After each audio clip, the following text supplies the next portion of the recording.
இன்னைக்கு நீங்க பார்க்க போறது 2017ல வந்த ஒரு ஷார்ட் ஃபிலிம். இந்த படம் நடக்கிற காலகட்டம் 1990. அந்த மாரி தொழில் பண்ற பெண்கள பத்தின உங்க பார்வையே இந்த வீடியோவ பார்த்து முடிக்கும்போது கண்டிப்பா மாறியிருக்கும். சின்ன சின்ன பொண்ணுக தான் என்ன பண்றோம் அப்படிங்கிறதும் கூட தெரியாம விளையாட்டுத்தனமா அந்த மாரி தொழில்ல ஈடுபடுத்தப்படுறாங்க.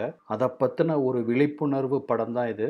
இதோட டீட்டெயில்ஸ நான் வீடியோவோட எண்டுல சொல்லியிருக்கேன். இந்த படம் ஆரம்பிக்கிறது பார்த்தீங்கன்னா, பாம்பேல இருக்கிற ஒரு சிகப்பு விளக்கு பகுதி. அந்த ஏரியா முழுக்கவே இந்த பாலியல் தொழில் செய்றவங்களோட வீடுகள் தான். அந்த மாரி ஒரு வீட்ல தான் ஒரு புரோக்கர் வந்து உட்கார்ந்திருக்கான். "எங்கம்மா இன்னும் உன் பொண்ண காணோம்" அப்படின்னு அவசரப்படுத்த, அம்மாவும் டென்ஷனா "சரிக்கா, சரிக்கான்னு" கூப்பிட்டு பார்க்குறாங்க. கூப்பிட்ட குரலுக்கு பதில் இல்ல. "எங்க போனா இவ? எப்ப பார்த்தாலும் சின்ன குழந்தைய கூடவே விளையாண்டுட்டு இருக்கா. இருங்க நான் போய் கூப்பிட்டு வந்துடுறேன்" அப்படின்னு சொல்லிட்டு தொடர்ந்து அவ பேர கத்திக்கிட்டே வராங்க. வீட்டு முன்னாடி உட்கார்ந்திருந்த சரிகாவோட பாட்டி கிட்ட எரிஞ்சு விழுகுறாங்க. "இன்னும் பாரு சின்ன பொண்ணு கூட விளையாண்டுருக்கா" அப்படின்ட்டு அவளை தேடி வராங்க. இப்போ அந்த சரிகாவை காமிக்கிறாங்க. சின்ன பொண்ணுங்க பாவம். அவளை விட சின்ன பொண்ணு கூட உட்காந்துட்டு ஏதோ ஒரு புக்கு படிச்சுட்டு இருக்கா. அந்த காலத்துலலாம் இந்த காரை பற்றின மேகசின்ஸ் எல்லாம் வரும் இல்லையா, அந்த மாதிரி ஒரு புக்கை பார்த்துட்டு இருக்காங்க ரெண்டு பேரும். "இதோ இந்த காரில் நான் போயிருக்கேன், இந்த காரில் போயிருக்கேன்" அப்படின்னு சரிகா சொல்லிட்டு இருக்க, "ஏய் பொய் சொல்லாதடி" அப்படிங்கிறா அவளோட சின்ன வயசு தோழி. "நீ நம்புனா நம்பு, நம்பாட்டி போ. இந்த மாதிரி விதவிதமான காரில் நான் மும்பை ஃபுல்லாக சுற்றி வந்திருக்கேன். ரொம்ப தூரம் இந்த கார்ல எல்லாம் போயிருக்கேன் தெரியுமா" அப்படின்னு சரிகா சொல்லவும், இப்போ அவ தோழிக்கும் ஆசை வருது. அந்த பொண்ணு பேரு சாந்தா. "ஏய் சரிகா, என்னையும் கூட்டிட்டு போறியாடி" அப்படின்னு அந்த விபரீதம் புரியாத அந்த குழந்தை சரிகா கிட்ட கேட்கவும், "சீ போடி, நீ இன்னும் சின்ன குழந்தை, அதெல்லாம் இப்போ நீ போக முடியாது" அப்படின்னு சொல்லிடுறா. இதுல அந்த சாந்தாக்கு ஏமாற்றம் தான். "நீ எல்லாம் போற, நான் போகக்கூடாதா" அப்படிங்கிற மாதிரி அது நினைக்குது. அந்த சமயத்துல தான் வீட்டுக்கு முன்னாடி அந்த பெட்டி மாதிரி போட்டு நொண்டி அடிச்சு விளையாடுவாங்க இல்லையா, அந்த மாதிரி சில சின்ன பொண்ணுகளாம் விளையாண்டுருக்க. "ஏ சாந்தா வா, நம்மளும் அதில் போய் விளையாடலாம்" அப்படின்னு சரிகாவும் அந்த குழந்தைகளோட குழந்தைகளா அந்த விளையாட்டை விளையாண்டுட்டு இருக்கா. கரெக்டாக அந்த சமயத்தில் அம்மா அங்கே வந்துடுறா. "உனக்கு கொஞ்சமாவது பொறுப்பு இருக்கா? நீ என்ன சின்ன குழந்தையா நினைச்சிட்டு இருக்கியா? வாடி, உன்னை தேடி ஒருத்தர் வந்திருக்காரு, எவ்வளவு நேரமா வெயிட் பண்றது" அப்படின்னு பொண்ணுகிட்ட கோவப்படுறா. தன்னை எதுக்காக கூட்டிட்டு போறாங்க அப்படின்னு அந்த பொண்ணுக்கு தெரியும். இருந்தாலும் அதோட குழந்தை மனசு பாருங்க. "கார்ல வந்திருக்காங்களாமா" அப்படின்னு அம்மாவை பார்த்து ரொம்ப குதூகலத்தோட கேட்குறா. "ஆமாம்மா, காரில் தான் வந்திருக்காங்க" அப்படின்னு அம்மா சொல்லவும், "பெரிய காரா" அப்படிங்கிறா. "எனக்கு என்னடி தெரியும் அதை பற்றியெல்லாம், பெரிய காரில் தான் வந்திருப்பாங்க போல இருக்கு, நீ சீக்கிரம் வா" அப்படின்னு பொண்ணை அங்கிருந்து கூப்பிட்டுட்டு வரா. பொண்ணுக்கு சந்தோஷம் தாங்க முடியல. "இன்னைக்கும் காரில் போகிறேன், அது என்ன விதமான காராக இருக்கும், ரொம்ப பெரிய காராக இருக்குமா, சின்ன காராக இருக்குமா" அப்படின்னு சந்தோஷத்தில் அது பாட்டுக்கு ஒரு பாட்டு பாடிட்டே வருது. "இதோ பாரு சரிக்கா, நல்லா தேவதை மாதிரி ட்ரெஸ் பண்ணிட்டு வா, இன்னைக்கு நீ போகிற இடம் பெரிய இடம் பார்த்துக்கோ" அப்படின்னு சொல்லவும், "சரிம்மா நான் பார்த்துக்கிறேன்" அப்படின்னு ரொம்ப சந்தோஷமா பாட்டு பாடிட்டு வீட்டுக்கு ஓடி வந்த சரிகாவை பக்கத்து வீட்டு வயசான ஒருத்தர் அவ வழிமறைச்சு அவ கூட விளையாடுறாரு. "யோ கெல்ட்டு கோட்டானே, என் பொண்ணை தொடாதையா" அப்படின்னு பின்னாடியே அம்மா கோவமா கத்திட்டு இருக்க, "என்னையெல்லாம் கண்டுக்குவீங்களா, அதுக்கெல்லாம் நிறைய வசதி இருக்கணும், பணம் இருக்கணும்" அப்படின்னு அவர் புலம்பிட்டே வீட்டுக்குள்ள போக, "இதோ பார் கிழவா, இன்னொரு தடவை என் பொண்ணை தொட்டேன்னா அந்த கையை உடைச்சிருவேன்" அப்படின்னு அம்மா கத்தவும், இதை கேட்டு அந்த கிழவனோட பொண்டாட்டி செம டென்ஷனா வெளியே வர்றா. "என்னடி சொன்ன, என் புருஷன் கையை உடைப்பியா? உன் பொண்ணு சீவி சிங்காரிச்சிட்டு என்ன வேலைக்கு போறா அப்படிங்கிறது இந்த காலனிக்கே தெரியும், ரொம்ப ஓவரா ஆடாத" அப்படின்னு சொல்லவும், அம்மாவுக்கு வருமே கோவம். கெட்ட கெட்ட வார்த்தையில் அவளை திட்டிட்டு, "ஆ, உன்னை பற்றி எனக்கு தெரியாதா? ரேஷன் கடையில் மண்ணெண்ணெய் இன்னொரு டின்னு எக்ஸ்ட்ரா கிடைக்கிறதுக்காக அந்த ரேஷன் கடைக்காரன் கூட போய் படுத்தவ தாண்டி நீ, உன்னை பற்றி இந்த பம்பாய்க்கே தெரியும், போடி மூடிட்டு" அப்படின்னு அவ கூட சண்டைக்கு போய் ஏறுறா. அப்பதான் அந்த வீட்டுக்குள்ள இருக்கிறவனை காமிக்கிறாங்க. அவன் ஒரு புரோக்கரு. அவன் பேரு சச்சின்னு. "சச்சின்னு, இன்னைக்கு வந்தவங்க கிட்ட பெரிய கார் இருக்கா" அப்படின்னு அவங்கிட்டவாவது பதில் கிடைக்குமா அப்படிங்கிற அந்த தேடல்ல கேட்குறா. "ஆமாமா, பெரிய காரில் தான் வந்திருக்காங்க" அப்படின்னு சொல்லவும், "ஐயா" அப்படின்னு சந்தோஷப்பட்டுட்டு, "என்னை ரொம்ப தூரம் கூட்டிகிட்டு போனால் நல்லாயிருக்கும், போன தடவை 10 நிமிஷத்தில் போக வேண்டிய இடம் வந்துருச்சு, எனக்கு அது பிடிக்கவே இல்லை தெரியுமா" அப்படிங்கிறா. அதுக்கு அந்த சச்சினும், "கை நிறைய பணம் கொடுத்தாங்கல்ல, அப்புறம் என்ன" அப்படின்னு சொல்லிட்டு அங்கே இருக்கிற டேப் ரெக்கார்டரில் கேசட்டை போட்டு பாட்டு கேட்டுட்டு இருக்கிறான். சொன்னபடியே அழகு தேவதையாக ட்ரெஸ் பண்ணிட்டு அந்த பொண்ணு வரவும், "சரி வா போகலாம்" அப்படின்னு சச்சின் அந்த பொண்ணை கூப்பிட்டு கிளம்புறான். அதே சமயத்தில் இந்த பொண்ணுக்காக இந்த ஏரியாவை விட்டு கொஞ்ச கொஞ்சம் தள்ளி ஒரு காரில் 3 பேர் வெயிட் பண்ணிட்டுருக்காங்க. அந்த முன்னாடி உட்காந்துருக்க டிரைவரு, பின்னாடி உட்காந்துட்டு இருக்க அந்த தாடிக்காரன், பக்கத்தில் இருக்கிற அவன் ஃப்ரெண்டு. இவங்க 3 பேரும் அந்த பொண்ணு வரவுக்காக ரொம்ப நேரமாக காத்துட்ருக்காங்க. என்னய்யா மும்பை போனால் மஜாவாக இருக்கலான்னு சொன்னாங்க, இப்படி வெயிலில் வாட விட்டுட்டானே அந்த புரோக்கரு அப்படின்னு புலம்பிட்டு இருக்க, அதோ வரான் பாரு அப்படின்னு பின்னாடி இருந்த அந்த மீசை இல்லாதவன் சொல்ல, இந்த பொண்ணை பார்த்ததும் 3 பேர்த்துக்கும் ஆட்டோமேட்டிக்காக வாய் ஓப்பன் ஆகிக்குது. என்ன ஃபிகர்ரா அப்படின்னு திகச்சு போயிடுறானுங்க. அந்த பொண்ணை கொண்டு வந்து காரில் விட்ட சச்சினும் டிரைவர் கிட்ட குனிஞ்சு, சார் பொண்ணு ஃப்ரெண்டு வீட்டுக்கு போயிட்டா, அதனால் கொஞ்சம் லேட் ஆயிடுச்சு, அட்ஜஸ்ட் பண்ணிக்கோங்க அப்படின்னு சொல்லவும், வாட்சை காமிச்சு அது டிரைவரும், அட்ஜஸ்டா மணிக்கணக்காக வெயிட் பண்ணுறோம் ஐயா, அதெல்லாம் இருக்கட்டும், பார்த்தா ரொம்ப சின்ன பொண்ணாக தெரியுறா, ஏதாவது வம்பு பண்ணிடுவாளா அப்படின்னு அந்த டிரைவர் சந்தேகமாக கேட்க, சார் இந்த பொண்ணு இந்த மாதிரி பல காரை ஏறியாச்சு சார், அதெல்லாம் எந்த பிரச்சனையும் பண்ண மாட்டா சார், செம மஜாவாக இருக்கும் சார், கூட்டிகிட்டு போங்க அப்படின்னு சொல்லவோ, அவர் பேக்கெட்லேருந்து 50 ரூபா எடுத்து அவனுக்கு டிப்ஸ் கொடுக்குறாரு அந்த கார் டிரைவரு. அவனும் பணத்தை வாங்கி கண்ணில் ஒத்திக்கிட்டு பேக்கெட்டை வச்சுக்கிறான். இப்போ கார் அங்கேருந்து கிளம்புது. ஒரு பக்கம் தாடிக்காரன், ஒரு பக்கம் அந்த மீசை இல்லாதவன், நடுவில் சரிக்கா உட்காந்துருக்கா. கார் டிரைவர் அமைதியாக காரை ஓட்டிகிட்டு போயிட்டு இருக்கான். கார் ரொம்ப தூரம் ட்ராவல் ஆகுது. சரிக்காக்கு காரில் ஏறினதுலேருந்து சந்தோஷம் தாங்கலை. ரொம்ப தூரம் போகிறோம் அப்படிங்கிறதான் அவன் சந்தோஷத்தோட காரணமே. அந்த பின்னாடி உட்காந்துருக்க தாடிக்காரனோட முக ரியாக்ஷன் பாருங்க. அவன் சத்தியமாக இப்படி ஒரு அழகான பொண்ணை எதிர்பார்க்கவே இல்லை.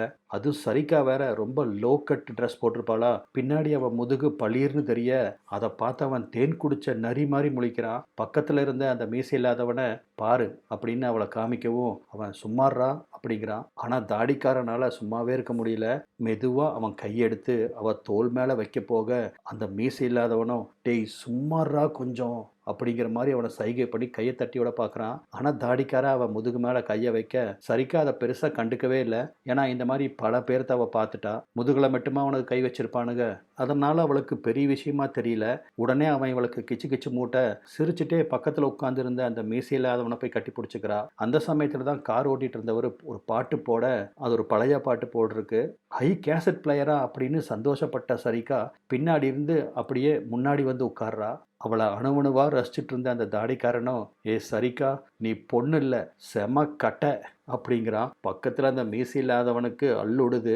அவனுக்கு இதெல்லாம் புதுசு போல இருக்கு பாவம். கொஞ்சம் பயந்த சுபாவமாகவே தெரிகிறான் அவன். ஆனால் இந்த சரிக்காக்கு இதெல்லாம் ரொம்ப சகஜம். அவள் ஏகப்பட்ட வாடிக்கையாளர்களை இது வரைக்கும் பார்த்துருக்கா. அதனால் எந்த கூச்சம் நாச்சம் இல்லாமல் அவள் பாட்டுக்கு எல்லாத்துக்கும் கூட ரொம்ப சகஜமாக பழகிறா. அந்த கேசட்டில் அவளுக்கு பிடிச்ச ஒரு பாட்டை போடுறா. ஆட்காட்டி விரலால் அவள் தலைமுடியை அப்படியே சுற்றிட்டு அந்த பாட்டை கேட்டு ரசிச்சுட்டு வரா. அப்போ தான் வண்டி ஓட்டிகிட்டு இருந்தவரை பார்த்து, உங்கள் பேர் என்ன அப்படின்னு கேட்குறா. என் பேர் ஷாஹின்னு. பின்னாடி தாடி விட்டு உட்காந்துட்டு இருக்கான் பார்த்தியா, அவன் பேர் கரீமு. பக்கத்தில் உட்காந்துட்டு இருக்கான் பாரு, அவன் பேர் வஹாபு அப்படின்னு ஒவ்வொருத்தராக அறிமுகப்படுத்த, இவளும் திரும்பி பார்க்குறா. அந்த வஹாப் ரொம்ப அவஸ்தையாக உட்காந்துருக்க மாதிரி தெரியுது. என்னை ரொம்ப மிஸ் பண்ணுறீங்களா அப்படின்னு குழந்தைத்தனமாக கேட்டுட்டு திரும்பவும் முன்னாடி இருந்து பின்னாடி அவன் பக்கத்தில் வந்து உட்கார்றா. ரொம்ப நெருக்கமாக உட்கார்றா. வஹாபுக்கு ரொம்ப அவஸ்தையாக இருக்குது. நம்ம 3 பேரும் அந்தாக்ஷரி பாடலாமா அப்படின்னு ஒரு பாட்டை சொல்லி 3 பேர் பாட ஆரம்பிக்கிறாங்க.